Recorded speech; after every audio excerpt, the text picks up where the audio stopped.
Hey guys, you're in a nutshell with me, Ina. Ito, patuloy daw yung trend na nakikita ng ilang mga ahensya dito na kung saan yung mga Canadians and permanent residents, more of them are leaving Canada, lumilipat sa ibang mga bansa kung saan palagay nila mas binavalue ang kanilang skills. Okay, this is not new. Kumbaga, meron lang pong bagong data na lumabas at pinapakita na talagang the trend continues, Luno. Ang concern dito is that those who are leaving are high-skilled people. Okay? Let me show you. Welcome back, Attorney Ludang Hello. Zalan. Thank you again. Ayan. Thank you for having me. Sige. Pakita natin yung isa sa maraming articles talking about this. Okay, this is from thehub.ca. Canadians and permanent residents leaving Canada at highest rate since the 1950s. Over 150,000 emigrated. Okay, baliktad. Emigrated in the last 5 Alam mo quarters. ba yung root word niyan, 'di ba? Like yung kaya nga immigration kasi in migration. Oh, Emigrated is exit migration. oh, there you go. Thanks for that trivia. Okay. Sige, mahaba tong article na to, so wag na nating basahin ng buo. But let me just point out yung main reasons kung bakit daw umaalis yung mga tao. Okay, one is napakataas daw ng tax rate ng Canada. Wala na silang nauuwi mula sa kanilang mga sweldo. At pangalawa, there is a struggle for many high-skilled workers to go back to their work, yung line of work na kung ano meron sila before they came to Canada. Okay. So what do you think about this? Are you surprised? Bakit ang tagal-tagal na ganito yung trend na nakikita and yet parang hindi nag-improve no yung retention ng mga skilled immigrants ng And Canada. it got worse actually, sabi nga, 'di ba? Yung hindi Oo. nga point number two, I am not surprised, honestly. Like I was just at the Canadian Bar Association, and one of the keynote speakers was Daniel Bernhardt of the Canadian Citizenship Institute. I forgot the acronym. Sorry, Daniel. But he's great, and they did a study on people leaving Canada, yung attrition rate Mm-hmm. in Canada, and actually asked him on the sidelines. Sabi ko, so sabi niyo this is the first kind of its study, and I'm like, what makes it different? Because I know that there are studies about like people leaving Canada in the past. Mm-hmm. What makes it different is that it turns out they used real-time data with the Canada Revenue Agency in terms of people doing what's called an exit declaration with CRA. Kasi kung aalis ka ng Canada, you have to sever your tax links with the country in order to start anew somewhere else, for example. So none of the previous studies had done that before, just as a matter of Mm-hmm. point of departure. But to the point, second point na sinabi ko sa dalawa yan, 'di ba? Number one is Mm-hmm. taxes. Number two is like failure to basically go back to the profession or occupation that they were exercising before Canada. That doesn't surprise me. Sino ba namang mamo-moralize, 'di ba? At sino ba namang hindi mamo-motivate or madi-demotivate for staying in Canada if you can't even practice as a nurse anymore, 'di ba? Yan yung pinag-aralan mo. Tapos sandamakmak na hula hoop yung kailangan mong daanan na nagliliyab na para kang aso sa isang circus para Oo. makuha mo lang yung lisensya mo. And in some cases, these individuals are already licensed in New York or in Michigan. I've had clients na ganyan, tapos tinanong ko sa kanila, like, "Oh, kamusta naman yung licensing mo, 'di ba?"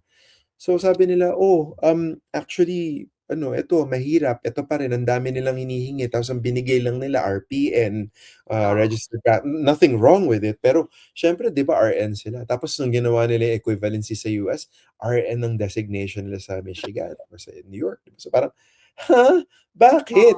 Meron bang pangatlong baga ang mga Canadians? Parang napakahirap ng, yun ang lagi kong sinasabi na when I talk to government people, sasabi ko, "Ano bang meron sa Canadian anatomy? Merong Oo. pangalawang estomago para sa maple syrup?" Gano'n ba 'yan? So, Oo. hindi naman halatang naiinis ako, 'di ba? Hindi kasi ano, seryoso, like yung attrition na ganyan, isipin mo, una sa lahat, mas mataas ang bayad sa nurses sa US kaysa sa Canada. Mm-hmm. Yeah. So from a loyalty perspective, ikaw ba naman kung nurse ka, tapos hindi mo ma-exercise in Canada, pero itong si America sasabihin sa'yo, "Oh, eto bibigyan kita lisensya, ang starting salary mo $120,000. Mhm. Tapos ang starting salary mo sa Ontario na makikipag-competition ka pa, 80,000 Oo, ta's Canadian. pahirapan pa yung certification, right? Correct, 'di ba? So parang hindi ka ba maiinis, 'di ba? So yung iba ang strategy ng mga kababayan natin and, I know some people who did this. My cousin actually did Hmm, this actually. Sadly, left Canada because mas malaki kita sa US, mas madali mm, niya nakuha yung lisensya niya sa US. And when you're a Canadian and you're a nurse and you're a nice licensed nurse in California, Michigan, New York, madali kang makakakuha ng visa for the right. US. Yung TN visa, ano, under NAFTA or CUSMA na ngayon, Mm, na meron kang work permit, work visa for the US na ulit-ulit lang. Oh, 'di ba? So parang bakit hindi mo gagawin yun, 'di ba? So, oo, siyempre nakuha mo yung ganansya mo financially tapos respetado ka on your profession, 'di ba? In fairness to the province of Ontario and other provinces, they're starting to break down the barriers. It's not enough, in my mhm, opinion. And the resources given to organizations like the Kababayan Multicultural Center in Toronto, they're not enough. And in fact, because of the cuts sa budget, nabawasan pa sila ng budget. Shout out sa inyo diyan sa ano sa KMC, Riza and the company. Like seriously, like babawasan mo pa budget nila. Ito na nga yung mga organizations na tumutulong sa mga nurse para para oo. mai-bridge sila into Canada. And I'm like, what the hell are you doing? Sorry. Right, right, But yeah, right. so medyo nakakapikon. So dun Oo, naman sa first point mo on taxes, tapusin tuldukan lang natin 'to. mm, Saan sila pumupunta? Yun yung tanong ko. Most likely pumupunta sila sa US. I don't yes, think they're going to Europe dahil napakataas ng taxes sa Europe. yeah, Puwedeng bumalik din sila ng ano, Middle East, halimbawa sa UAE, 'di ba? So halimbawa nakuha na nila yung citizenship nila sa Canada, oh, 'di ba meron ka ng passport power ng Canada and, if ever, you know, it's not good anymore in the world, which is we're getting there. right, Puwede kang bumalik ng Canada, 'di ba? Because, you have the right of return because you're Canadian, right. 'di ba? Oh, So, ta's trabaho ka sa Abu Dhabi or sa Dubai na kung saan respetado ka because nagtatrabaho ka na as a nurse do'n, 'di ba? So, mhm, parang gano'n lang naman yung perspective. So, parang nakakatawa kasi sa'kin, final point, natatawa ako na parang it's a mystery to the government na bakit umaalis kayo? And I'm like, "Huh?" Sabi nga ni San Edo 'di ba parang, "Huh?" 'Di ba gano'n? Parang, ano ba yun? Parang oo. bakit nagugulat kayo? 'Di ba parang Oo, I yun. agree 'no. But of course, let's stress hindi lang po ang mga nurses ang naa-attract 'no, hindi lang yung Correct. mga tao sa Canadang nurses ang naa-attract to, let's say, move to the US. I'm reading the report again. Kasama diyan mga STEM graduates, yung mga IT professionals, entrepreneurs, again 'no.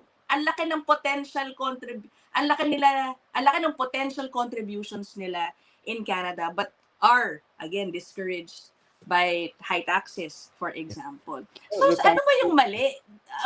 Why is Canada unable to Well, retain the value proposition um that Canada promotes is good. Kaya nga ang dami niyang naa-attract, 'di ba? Kasi at the Oo, same ang higpit na ganito yan 'no, ang higpit-higpit pa 'di ba? We always talk pagdating about mo dun, they're so picky now, oo, competitive. Yun naman pala guys, by the way, yung data pinapakita po 'no, yung exit nila happens after several years of being here, minimum 5 years. So nag-e-effort yung mga taong ito actually to stay. And yet, kahit several years na sila dito nagsa-struggle to earn better, whatever, no? itaas mo pa yung cost of living, 'di ba, yung Oh, taas pa housing ng cost issue, of 'di ba? living. Talagang pinipili pa Samantalang rin bibili nilang ka ng umalis. bahay halimbawa sa Texas, for example. Yeah. So, my question again is, saan ba yung mali? Is it policy making at IRCC? Yung retention, ano ba, issues ba Ha, to sa provincial level? What is it? o yan IRCC, para matuwa naman kayo, kayo naman ang dedepensahan ko ngayon, hindi Ayan, kami oh, sige. kakamayin ko, 'di ba? Oh, 'di ba kasi baka iba diyan sasabihin dati, "Masyadong liberal yan si Lou, eh." Parang, ha? Ah, Parang kailan lagi mo kini-criticize ang liberals or masyado namang critical 'to sa immigration and I'm like, "Ha? O sige ngayon, we will mm, defend IRCC."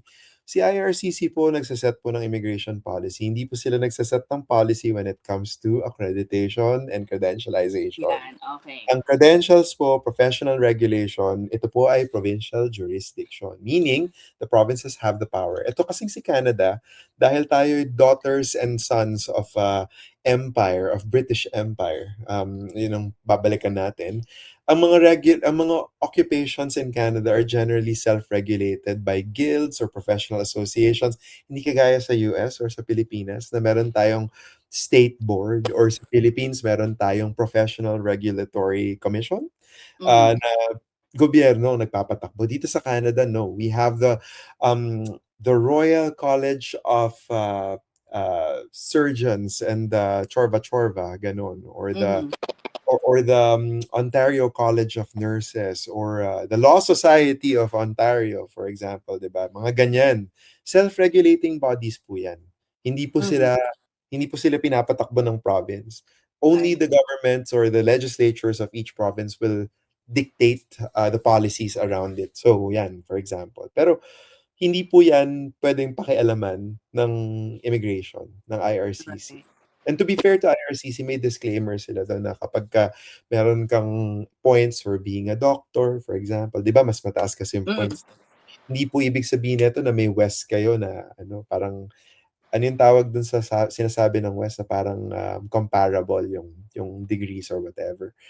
It doesn't mean that you're going to translate that automatically into ano, into your profession. Kasi dadaanan niyo pa yung 10 hula hoops of hell in order to get your ano, to get your license as a doctor, 'di ba? Right. So, parang may disconnect. Actually ito yung nakakatuwa kasi 'di ba kakarating lang ni or dumaan si President Marcos sa Canada, 'di ba? And Yes. yung kanilang joint speech and joint press conference. One of the things that sinundot ni President Marcos is sana mas kausapin ng federal government yung mga probinsya when it comes to credentialization. Sabi ko, May shucks. ganong linya, May totoo? ganun sa Aba, linya. Sabi ko, aba, mag-research in-advisean ka. siya ng maayos ng ambassador natin, Oo. in-advisean siya ng mga consular officers, in-advisean siya ng DFA. Oh, Applause. wow! I'm I'm very amazed. happy. At least Oo, alam kasi niya yung siya isa sa big issues. oh, Oo. super big issue siya kasi like come on, like hindi lang tayo as Filipinos, kasi pero for Filipinos ang daming pool ng Filipino nurses na hindi makapagtrabaho as nurse na okey na, meron naman akong trabaho dito sa long-term care facility. Nothing wrong with it, Yeah. as a PSW dito sa long-term care facility. Pero kasi kung ayusin niyo lang yung licensing process na mas predictable, mas Oh, malinaw, 'di ba? Mas may access sa mga bridging program, eh, di hindi lang sila yung nag-benefit kundi yung Canadian public in general kasi kulang tayo sa nurses ba? I Nakita know. niyo na ba yung mga wait time sa emergency room? Diyos ko po. Yeah. We're Yan, not 'di ba? even, oo. And take note ha, Lou is not complaining na merong prosesong kailangan pagdaanan. It's just Correct. that the process is so much more tedious for some Oo, reason here compared to others. Okay lang naman eh, magpa-exam, tignan mo whatever, nga di yun ba? sa Okay lang yan. sa Pero, mga internationally trained doctors, for example, naloka ako. Parang mm 8 steps, sabi ko parang Alcoholics Anonymous, 10 steps halos, ang dami. Parang the heck? Sabi ko. So, may mga shortcut. Halimbawa yung family doctor ko, shoutout kay Dr. Nizran, UST grad yan eh. mm He's Indian Filipino. But anyway, like, yun nga siya, yung mga iba ginagawa, nag-USMLE. So, sa US sila dumadaan kasi nasho-shortcut nila, 'di ba? May mga gano'ng yeah. strategy pero hindi klaro. Tas bakit gano'n? Hindi ko Mm, maintindihan, 'di ba? Parang labo din, eh. Masyadong protectionist yung mga self-regulating bodies, sa totoo lang. right. Kailangan Oh, brasuhin ng mga probinsya. And in fairness kay Doug Ford, in fairness sa government nila, binabraso talaga nila since the pandemic yung mga lalo na yung CNO. And I mhm. have a beef against CNO, to be honest with you. Kasi parang hindi ko talaga maintindihan bakit ganyan kahirap. Tapos kapagka natapos na, ibibigay lang RPN designation. Parang, ha? Like, yung mga nurses natin Ay, mga nakakapagtrabaho. kaibigan natin yung ilang mga nasa CNO, Oo, Lou, yeah, ah. I So, get that, I mga get that. Pilipino ang ilan sa mga ano Oo. yan, high Lately, ranking pero officer. lately lang yan ha, lately Oo, lang yan. lately. Which is good na nandun na kasi mas naiintindihan na ng CNO. Yeah. Pero noon kasi, my God, parang, hello, parang itong mga nurses natin, sila yung nagsusupply sa Texas, Mm. sa London, sa England, 'di ba? Parang naman kayo, parang nahiya naman yung National Health Service ng UK sa Ontario Health Insurance Plan, 'di ba? Parang ano ba naman Oo. 'yan? Ay, nako, a discussion on the nursing profession here actually deserves an episode. Dahil relevant yan, may ongoing protests ang mga Yeah. nurse unions sa Mm. ngayon, kaya ang dami nilang mga issues talaga na hinahanap. Ano? We can only hope na hindi lang puro salita, yung laging pinapangako na padadaliin yung certification process, for example, not just for nurses, but for, other professions like engineers, ano Yeah. pa ba, no? Yung mga IT professionals. We're not even asking na padaliin eh. We're just asking them na i-simplify ninyo, Yeah, paki-streamline naman. 'Di ba? right, Kasi minsan ang hirap i-navigate. Sobrang Kafka talaga. As in, it's a Kafkaesque mess. As in. So, yeah. right. Oo. I'm reading the article again, ano? Ito pala yung data. Roughly 40% of Canadians who would rank in the top 1% of earners had already left and emigrated bandang south. Yes. I mean, with Papuntang US. IT, Kaya ano? software engineers, etc., etc. To be Yeah. fair, drain naman talaga tayo to the US. Kasi let's be honest, the Silicon Mhm. Valley is the center. And Right. mababa yung $250,000 sa starting salary for them. Wow. Pero they Okay. own you. Oo. And apart from the US, ang ilan pang pinupuntahan. But again, US talaga ang main na pinupuntahan. Nililipatan rather Australia, UK, and parts of Western Europe. Yan. Yeah. They are also major destinations for those Enjoy who are. the taxes sa Europe. Ay, nako. Yung taxes, I don't know, magbabago pa ba yun, Lu, no? Well, I mean, to be fair, the government already but listen, compared to the US kasi, ito yung value proposition ng Okay. Canada. We have universal healthcare in Canada. Mhm. Publicly Yeah. funded Medicare, for example. Our taxes go to that, right? Oo. Like, yes, so parang for someone who's single, who doesn't have family, who's living a healthy life, lugi ka. Pero in the theory of the society is if something were to happen to you, wala kang hindi ka matatakot na pupulutin ka sa kung saan man, 'di ba? And no disrespect to our American friends. I have family in the US. Pero alam mo yun, there was a time na ang tagal kong hindi binisita ang US. So I went to New York with my family. Lalakad kami Fifth Avenue. So makikita mo yung alley, puti. Tapos nandun nakaupo sa Fifth Avenue, nagbe-beg ng money. Ang laki ng tumor sa mukha niya. Right. Oo. Let's be honest, that's hardly something that happens in Canada. Canada's not a paradise or Right. perfect. Dami nating imperfection. Pero yung ganun, 'di ba? Right. Kasi we publicly fund, we have, universal safety nets, shall we say. And it really and whatever floats your boat. If you want to go to a country where you take care of yourself, that's fine. And taxes certainly are high for sure. But at the same time, parang sa akin, again, hindi na to immigration, pero more of like a personal choice na to kasi. Yeah. Each and everyone would have to make that choice. We vote with our feet. In the same sense na we vote with our feet of, sorry to say this, but leaving the Philippines, for example, di ba? Correct. No, I agree. Siyempre guys, no, yes, big factors ang income, big factor ang yung trabaho mo, but there are many other factors being considered by different people, okay? Kung ano ba ang priority nila sa buhay, tahimik, culture, I don't know, iba-iba yan. Iba-iba Okay, to. and I agree. Ang malaking pull din for me, no, dito sa Canada, pull is yung universal healthcare coverage. No matter how imperfect it is, no, mahaba yung wait times, pero I would still choose it. I did a video in my channel on yung 10 questions, and one of the questions that we address is, mas maganda ba talaga ang healthcare in Canada? Tapos yung complaint is like, ang daming debate dyan, Lu. oo, Walang talaga. katapusan. Hindi talaga matatapos. Pero sa akin kasi yung ginamit ko example is like, I have some clients na temporary residents mga in Canada, but eventually became permanent residents. Like a cancer in Canada. So imagine if that were something that happened in the Philippines, for example. Sinasabi nila, oh my God, thankfully we're here. Kasi kung hindi, sa Philippines, this would have been easy 8 million. The Right. type of cancer that we got. So yung mga ganyan. Yung mga ganun, di ba?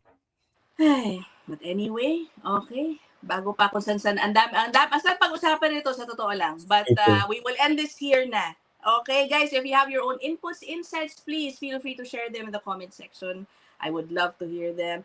Thank you so much, Attorney Ludang Zalan, yung kanyang email, yung gumagapang dyan sa ibaba. If you want to, ayan, makipagkwentuhan kayo kay Attorney Lu tungkol sa retention problem. Hindi, magla-live naman tayo soon. So, ano, Oo, sige, magkwentuhan sige. Oh, tayo. sinabi na ni Attorney Lu yan, mag-live tayo soon. Okay, we'll end this episode here. Bye, everybody!